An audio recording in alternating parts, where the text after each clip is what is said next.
अच्छा, अभी हमने जो एक्सेल के कुछ सेल्स देखे जिसके थ्रू हमने कैलकुलेशंस कर रहे थे, प्लस माइनस मल्टीप्लाई डिवाइड कर रहे थे, तो बहुत सौ का ये सवाल था कि क्या हम सिर्फ एक एक वैल्यू या दो दो वैल्यूज को प्लस माइनस कर सकते हैं। नहीं, हम मल्टीपल वैल्यूज को प्लस माइनस कर सकते हैं, बल्कि ये बोर्ड मास रूल भी फॉलो करता है।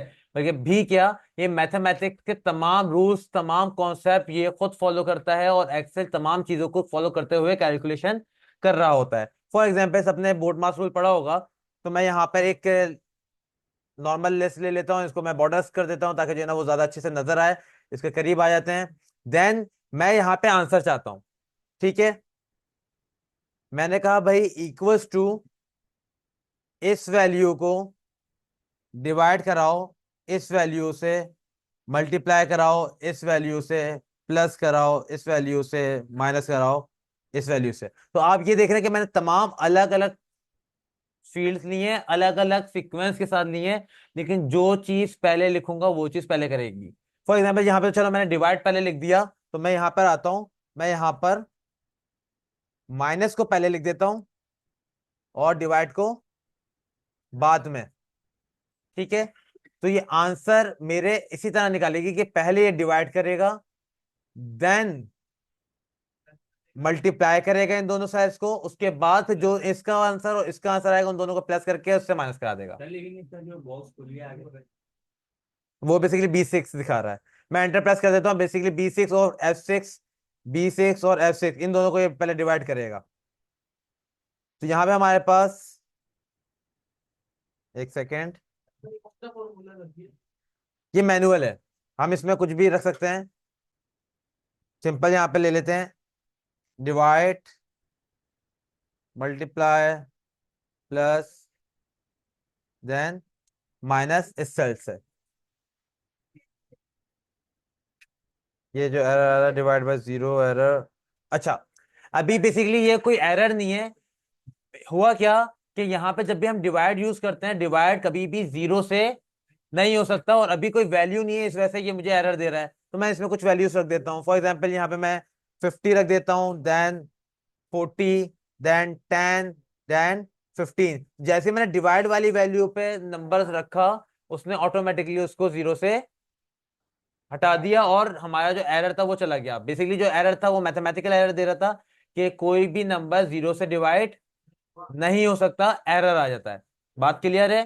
तो हमारे ये तमाम मैथ के रूल्स और फॉर्मूलाज को अचीव कर रहा होता है, प्लस उसके साथ उसको अप्लाई करके हमें आंसर्स दे रहा होता है। अब आपको एक चीज नई जो है वो मुझे दिखानी है, वो है, मैं इसके बॉर्डर्स को मिटा देता हूं। मैं ये कह रहा हूं कि मैं इस सेल में जो भी चीज लिखूं, जो भी चीज, चाहे वो नंबर हो, चाहे वो अल्फाबेट हो, वो F6 में आए।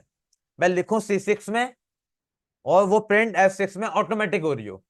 तो मैं क्या करूंगा, मैं जिस सेल में मुझे प्रिंट करवाना है उस सेल में इक्वल टू लिखूंगा, और जिस सेल से प्रिंट होकर आनी है C6, उस पर क्लिक करके एंटर कर दूंगा।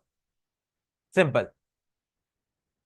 मैंने क्या करा, डबल क्लिक करता हूं, मैंने इक्वल टू लिखा, C6 पे क्लिक किया और एंटर कर दिया। मैंने उसको बोला कि ये वाला सेल जो F6 है वो बराबर हो जाए, मतलब इक्वल टू का मतलब क्या है, बराबर होना, वो बराबर हो जाए किससे, C6 के। अब ये देखो, मैं C6 पे लिखता हूँ, मैं लिखता हूँ मास, जैसे मैं इसमें से वैल्यू हटाऊंगा तो वहां पे मास हो गया। मैं यहाँ पे लिखता हूँ हसन, यहाँ से वैल्यू जैसे माउस को मैं हटाऊंगा, कर्सर को, वहां पे वो बेसिकली वो इसका रेप्लिका बन गया, वो इसका डुप्लीकेट बन गया। मैं इसमें अगर कोई नंबर लिखता हूँ 506, वहां पे भी 506 हो गया। एंटर कर दो इस पे एरो के जरिए से, आप वहां से हटा दो। बेसिकली आपको एडिटेबल शेप से हटना है, या एस्केप भी दबा दोगे तो भी आपका वो एडिट पॉइंट से हट जाएगा।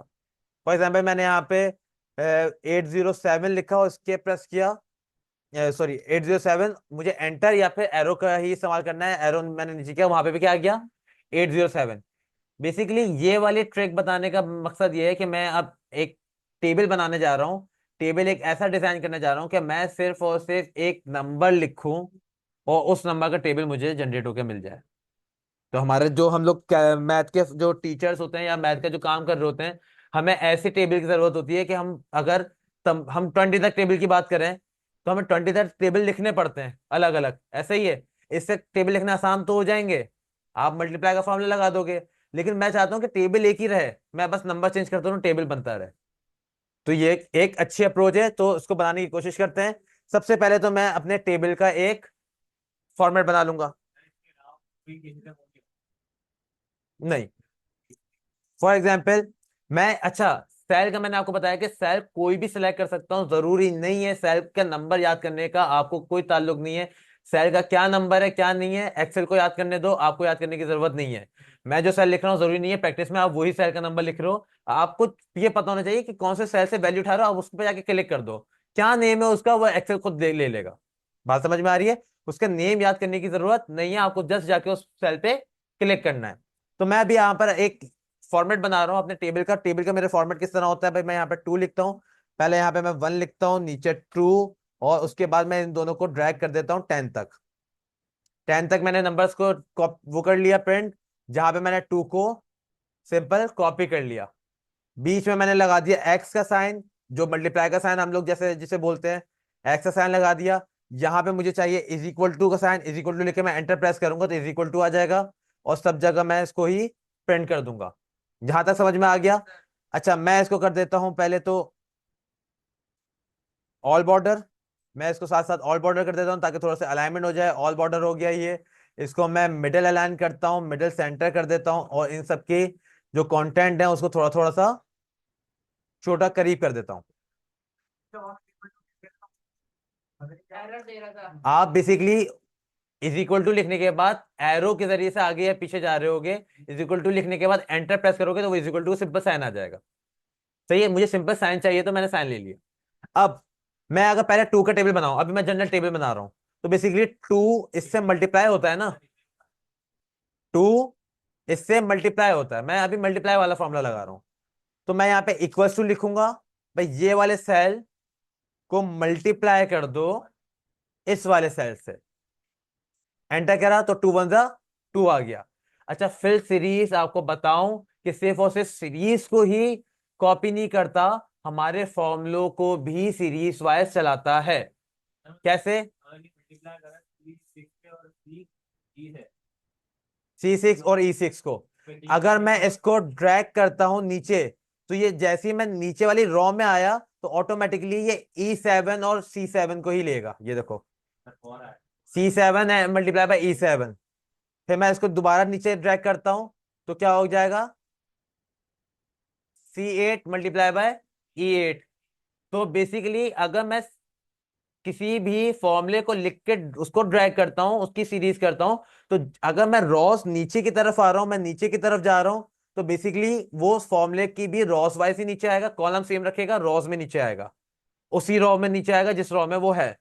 और अगर मैं कॉलम्स की तरफ जा रहा हूँ, ड्रैग इस तरह कर रहा हूं मैं, ऐसे मैं कर रहा हूं, तो वो किस तरह जाएगा, उसके कॉलम चेंज हो रहे होंगे, रॉ सेम रहेगी। सही है? हाँ, मैं अभी तो वैसे समझाने के लिए करा था, वैसे अब मैं सिंपल पकड़ूंगा और ड्रैग कर दिया मैंने, तो मेरे पास पूरा 2 का टेबल आ गया। अब अगर मैं देखूं तो मुझे यहाँ पे सिर्फ 3 लिखना है और ड्रैग करना है, मेरा 3 का टेबल बन गया। मुझे 4 लिखना है, ड्रैग करना है, 4 का टेबल लिख गया, बन गया। लेकिन मैं चाहता हूं कि मैं ये ड्रैग भी नहीं करूं, मैं सिर्फ एक दफा लिखूं, मैं एक दफा लिखूं, तो मेरे पास वो चीज बन जाए। मैं यहां पर आता हूं, हमारे पास टेबल में आपने देखा होगा कि एक हेड होता है जिसके ऊपर हमारे पास उस टेबल का नंबर लिखा होता है, तो मैं इसको भी ऑल बॉर्डर कर देता हूँ। बेसिकली अभी ये 4 है। सही है, मैं इसको ऑल सेंटर कर देता हूँ, वर्टिकली भी और हॉरिजॉन्टली भी।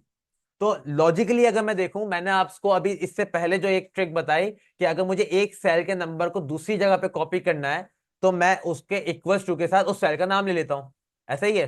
तो मैं चाहता हूं कि इस जगह पे जो नंबर आए वो कनेक्ट किससे हो, इस वाले से।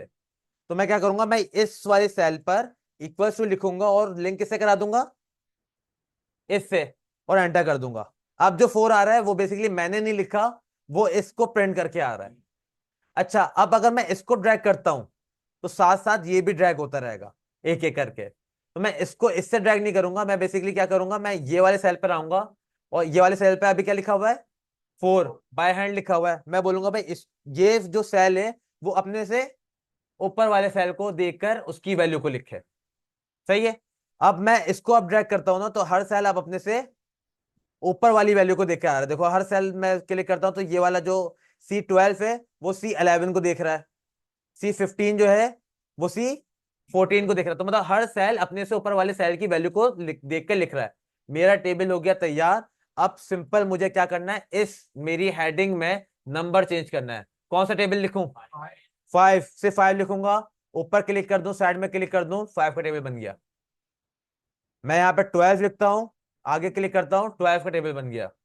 मैं 99 लिखता हूँ, साइड में क्लिक करता हूँ, 99 का टेबल बन गया।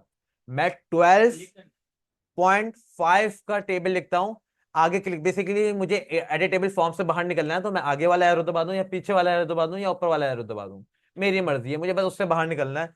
मैंने ऊपर वाला एरो दबा दिया तो देखो 12.5 का टेबल भी बन गया। तो इसकी मदद से अगर मैं कोई मैथ का काम कर रहा हूँ और मुझे कोई मल्टीप्लाई करना है, तो जिससे मैं मल्टीप्लाई कर रहा हूँ, जिस तक कर रहा हूँ, सिंपल मैं उसका फॉर्मूला, बस उसका नंबर लिखूंगा, मेरे पास 10 तक का टेबल आ जाएगा। और आप इसी को ही ड्रैग करके 20 तक, 30 तक, 40 तक का भी टेबल बना सकते हो। जहां तक 10 का बनाया है, नंबर चेंज करना है। बस मैंने क्या किया, मैंने इन दोनों को मल्टीप्लाई करके यहाँ पे किया, और यहाँ पे वो नंबर प्रिंट हो रहा है जो यहाँ पे चेंज कर रहा हूं मैं। एक सिंपल सी लॉजिक, और एक मेरे पास ऑटोमेटिक एडवांस टेबल तैयार हो गया, जिसपे मैं सिर्फ और सिर्फ नंबर लिख रहा हूं और मेरा वो टेबल रेडी हो जा रहा है। ये बात समझ में आ गई? ओके।